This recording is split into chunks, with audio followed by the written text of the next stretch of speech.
The diversion plays. I mean, there's a flicker. Belly boy. No visibility, but yeah, they get the Balearic. How do you feel about that, Brig? This Joy, this Cho, is not gonna have a good time. They have so much on the brink of elimination. Faced off against this, faced off against match point. Can they take it to game 3? We're gonna find out. We jump into Land of Dawn again. Broken down here with this. If you look at the lineup that RORA brought, they want to go in, they want to dive, they want to do all those things, but there's one hero that could stop it all.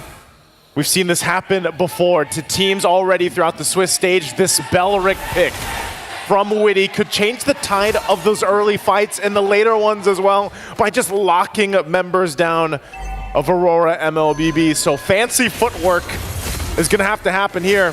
And honestly, if you've seen Aurora MLBB and even Renegade, this is one of his signature heroes that he loves to pick, loves to bring to the table.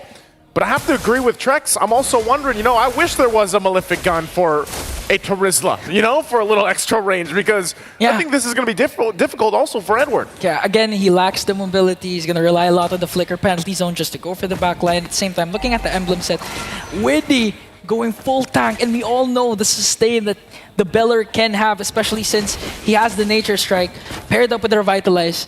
It's going to be hard to take down Witty, not to mention when he casts the Wrath of Dryad right on time. Not just Witty, but the fact that they have two heroes, two players from Team Liquid ID that are basically fully tanked up, stacked up, plus a Revitalize, and then all they have to do is post up around the Wrath of Dryad.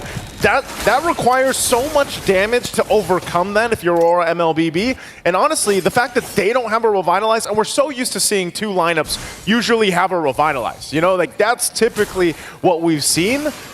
There's a lot where, again, Team Liquid ID can just say, hey, we're going to extend the fight, we're going to post up and leave it at that, and then outgun you later on. So Aurora MLBB needs to get that upper hand early on. This first turtle, though, for the taking already. Renegade doesn't have a level 4. Here comes the glorious pathway. TLID just on the attack. Penalty zone coming in from Edward. And Demon Kite manages to steal away the turtle. Plus picks up 2 kills for their own. Aurora MLBB for the price of Demon Kite. That was well worth it. 2 kills, a turtle in the hands of Aurora MLBB will give them that early game lead they need. You know, 1,000 and some change above now at Team Liquid ID. Surprised that they were able to make that happen. Again, there was no level 4 available in that fight from Renegade, but they made it work. And so now for Team Liquid ID, they'll have to go ahead and adjust for that next turtle later on. But the same can be said for their roamer. You know, Winnie didn't have his Wrath of Dryad ultimate, so still great start here for Aurora MLBB. They'll play into it.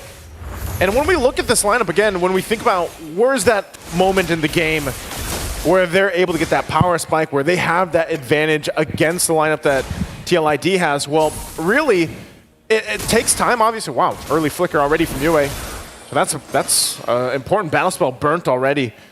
But they're going to need time, especially for Domeng. He's got to build up quickly. We know that Aaron Shiki, when he gets that, especially the Malefic Gun of the Bruno, it's done so well.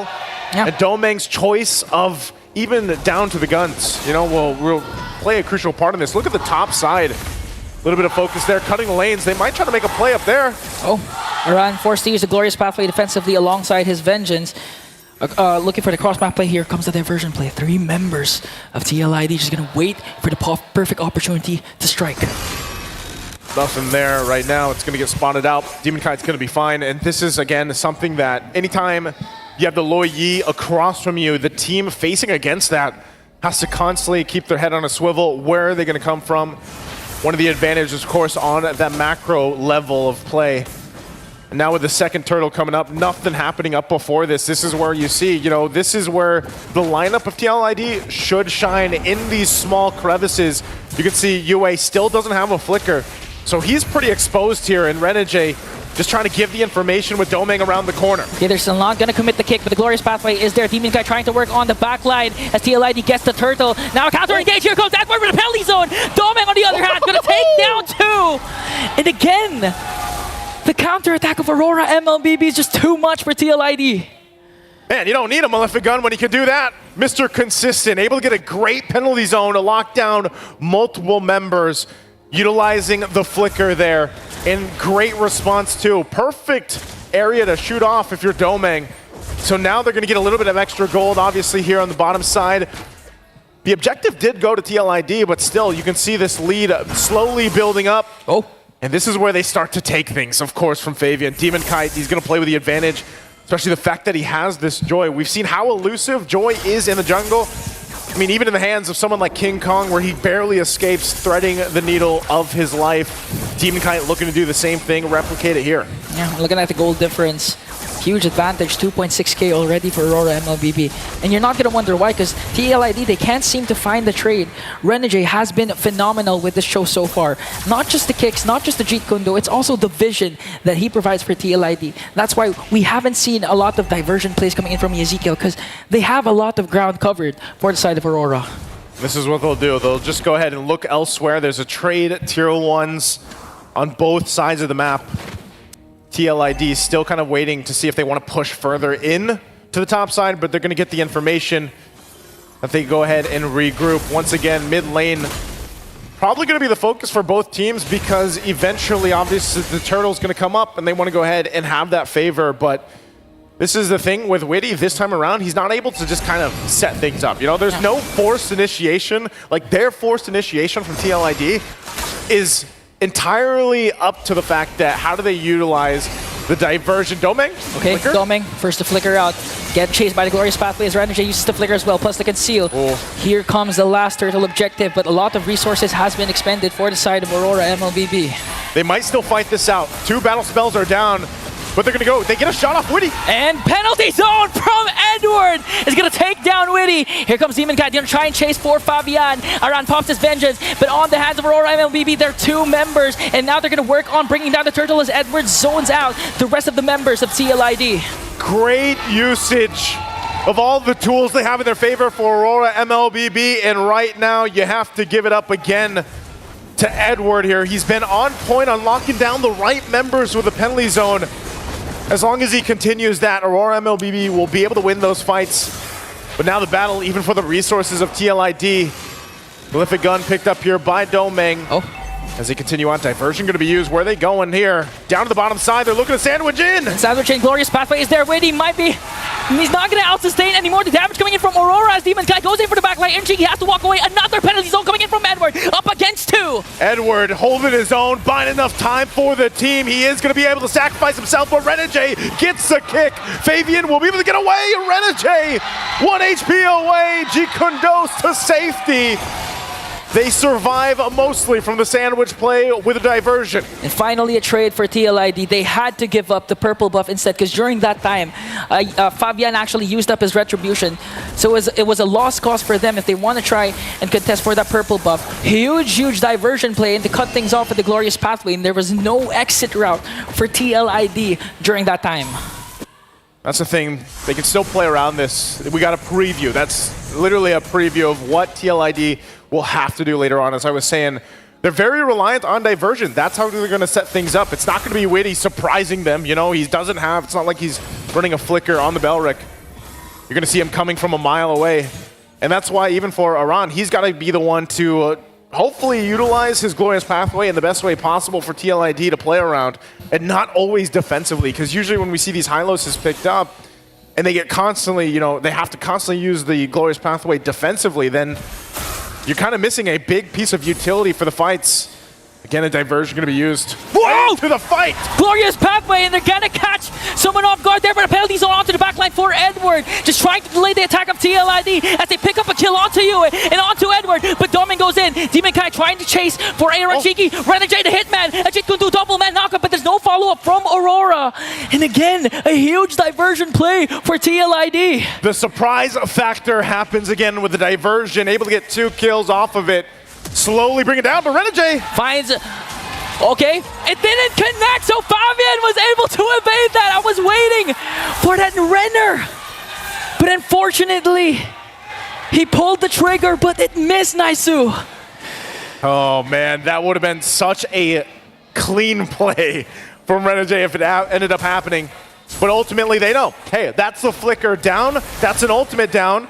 TLID might be able to go ahead and get an advantage on this Lord now. Those are crucial things that are needed for Renegade to set things up. So now the responsibility shifts to Edward, possibly even Yue. They're going to poke it down a little bit, but TLID takes their time, Keep an eye also, Demon Kite, entry point, Aaron Shiki, there they go! Okay, here comes the dispersion rotation coming in from Ezekiel. Gonna bring down Renegade. Around onto the backline, gonna bring down Yue as well. Dominic just trying to burst out the members of TLID, but they only lost Witty. A double kill for Aaron Shaky, and they're not even done. A diversion. They're gonna look for another target as Fabian focuses on the Lord.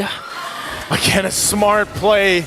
Team Liquid ID now, how many times have they pulled off a diversion to make things work? But that time around too, they just fought with Aurora MLBB, and that'll get themselves the Lord now, completely diminishing any gold lead that Aurora MLBB built up in the previous 8 minutes or so. Now in a great position to march towards the base. Again, this is still very defendable for Aurora MLBB. Their lineup's going to be able to keep them together. The base turret's possibly even, unless, again, we see the same thing replicated from Team Liquid. The diversions have been on point. They're looking for more in the mid lane, putting pressure on Edward alone. Oh! But there's a pre-fry from Aaron Shiki. Wasted attempt for Aurora MLBB. Then they're trying to go for the hitman. Forcing Use to Conceal to walk away. And now during the previous class, you've seen the effect of the Luyi. The dispersion rotation damage paired up with the yin-yang reaction just caught Aurora MLBB off guard, bursted down 2 members right away, and again, Yezgel is playing out of his mind for TLID. Doming's gonna lock in. You know, he's been doing good at like having the space that he needs to work with, but how much space do you really need when you've just got to always worry about the diversion play? They are going to get rid of this Lord. They're going to lose some of the buffs, of course, but they hold on to what they can. And now Aurora, they'll find themselves in a position where even approaching the next Lord, they have to be careful about it, because if they get overextended, if they put themselves in a position where they're relying on Renegade to set things up, there's most likely an immediate reaction coming out from TLID. So for Renegade, as he holds on to the most crucial battle spell for him to set things up like we've seen before, he's going to hold on to that flicker, find the right mark. And Edward, this might be the moment too where leading into that next Lord where they maybe switch things up a little bit. Maybe Renegade holds on to it, waits, and lets Edward be the one to engage. But at this point, it's just trying to control this side of the jungle and not get overloaded from Team Liquid here. Okay. They're going to go for a bottom lane turret, another diversion play, setting themselves up perfectly. Oh, no. Onto the top lane, they might catch Demon Kite, but Demon Kite is well aware of that. That's why he popped his ultimate just to walk away. And now 40 seconds in before the next major objective is up for grabs. Aurora MLBB, they need to make a play here. They need to activate Renegade to go for a huge pickoff and gain the advantage, the numbers game, when it comes to going up with this Lord. You know, Doming, like I said, he's not too far behind in terms of gold and everything else against Aaron Shiki. He is in good fighting form. He's also got a little bit of defense. You know, he's got the Wind of Nature available. And so, again, as they get ready for that next objective here, it's really just kind of a standoff. It's a stare-off while they try to get what they can. Most likely, Demon Kite will continue to have a hard time, you know, locking in these buffs. Does get the purple, but positioning could be in their favor, but this is the thing. It's like TLID wants to let them think they have that favor. They go in with the diversion. Iran goes up top.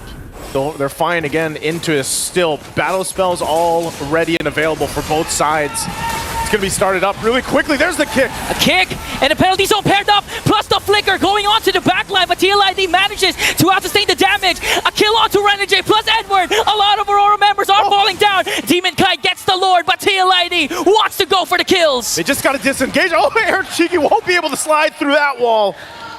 Doesn't help with the Cyclone Eye either. The Lord was taken for Aurora MLBB. They still got 3 members up, but it's against the full force here of TLID. TLID looking to take down Inhibitor down bottom. They managed to catch Demon Kite as well. Electrifying beats, they might be able to take down Laran. Glorious pathway is there, but it's not going to be enough to evade the death caused by Demon Kite. Again, that might have been enough time to just keep them into the game from it going out of control. Demon Kite makes his way up to the top. Well, TLID has to deal with the Lord. They're going to try to get something out of this. As Yue drops the Eternal Guard, there's diversion. Where are they going here? Back to safety to go ahead and get ready for this small push in from Aurora MLBB. Aurora MLBB slowly diminishing the lead that TLID established. Looking at the kill scoreboard, 14 minutes in, 11-11. They were able to at least take down some outer turrets. as TLID made quick work of this Lord. But again, this is where Aurora MLBB shines. The pressure, the hitman, Renegade. Will he go for a Jit Kundu initiation? What can Aurora MLBB do at this point? Take their time, honestly. At this point, you know, they don't want to overstep. It's great that they managed to stay in the game. Teamfighting able to go ahead and secure themselves that Lord here, buys them some more time, gets to where they need to be. Again, Domang didn't go down. You know, he is in a position to be able to go ahead and even knock down some of the health bars of these tanky frontliners from TLID. And sometimes it might just be better that they fight in favor of the space they have to work with. If they overextend just like before, they can easily get cut off, and that's the biggest part that Aurora MLBB has to overcome. You can see this even when we're a minute away from the Lord. It's always going to be TLID looking for some sort of pick, some sort of advantage. Yeah. And Aurora, they just have to go ahead and calm things down. You know, readjust, recoup, and then get ready for the next fight, because they don't want to overextend over a certain line on the map here. Yeah, and that's the thing. TLID loves this stalemate at times because, again, they can abuse the presence of the diversion. They can go for the macro instead, and approaching the 15-minute, 16-minute mark, we know that Aaron Shiki with the Bruno is already activated. Lock Item Bill has the Wind of Nature for added sustain, has the Purify as well. Even Aurora MLBB is having trouble going for the backline because, again, it's the same story for game number 1. Aaron Shiki, Deathless, Yezkiel, Deathless. That's the biggest thing here. The fact that they have 2 Purifies too, that's what's making it so difficult. Again, anytime one of these players picks up the Cho pick, you really have to respect how much work is done from these roamers, or even the occasional time we've seen in the XP lane. It really takes a certain amount of finesse and just even courage to get some of these plays off, and knowing that, hey, I might be putting myself in a bad situation, but it's to just simply get a Purify out or something else. Maybe even the Revitalized Lord's going to be started up now. TLID staying around the fact. Again, playing into their strengths. It's going to go for a little bit of a reset. And we see them both get squared away here for this one. They might actually commit to it. Renegade's positioning, crucial. Has an immortality, so he is going to go ahead and be a threat. They can't just quickly get rid of him. Lord goes in for a little bit of a reset, not a full one. Still held here. And half health, Renegade goes in! They might go for the diversion back top. Edward goes in with the penalty zone onto Aaron Shiki, but Aaron Shiki managing to out-sustain it. Oh. Fabian gets the Lord! A kick! Demon Kai going in for Fabian for the kill, but Aaron Shiki picks up 1 as well, as Doming trying to bring down 3. Here comes the Wind of Nature coming in from Aaron Shiki, popping Doming to mortality, and gets caught up by 2, and a shutdown for Aaron Shiki! Fabian gets the Lord! And now they're able to go ahead and march in. It's Aaron Shiki and Aran. Can they do it? Lord sieging in Renegade. Demon Kite desperately trying to delay. They're going to keep it together again. Immortality going to be popped, and Demon Kite trying to keep them at bay. He pops the beats, but it's not enough, as Team Liquid ID will make it happen. The lights of Aurora will dim on the M6 stage. Their brilliance unable to outshine the Cavalry. The MPL Philippines runner-up failed to see the light at the end of the tunnel and will bow down to the champions of Indonesia, TLID. A day full of sweeps here.